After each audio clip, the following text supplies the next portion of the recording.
KBN News and Current Affairs. Balitang mapagkahapiwalaan, balitang hindi magpapatinag sa bawat panahon. Magandang umaga, Pilipinas! Kasama ang buong pwersa ng KBN News. Ito ang News Record tanghali.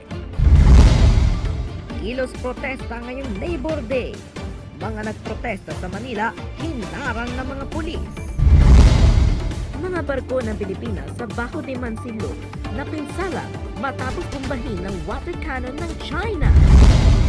Bahagi ng southbound lane ng EDSA Kamaling Flyover, isinangalang ngayong araw para sa retrofitting.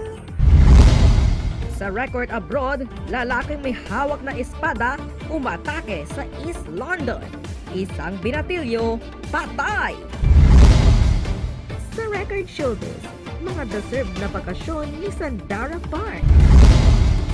At ang alagang aso sa Cabanatuan City, nabit ang mini car ride sa isang arcade.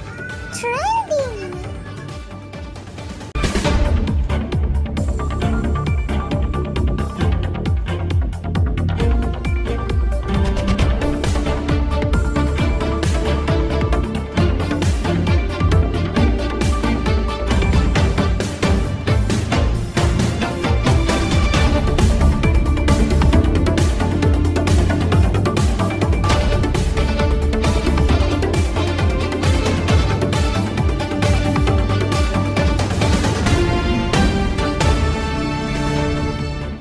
Mga kaplokada, kasabay ng simula ng Mayo, araw ng paggawa na kumikilala sa kontribusyon at sakripisyong halos 50 milyong magagawa sa buong bansa.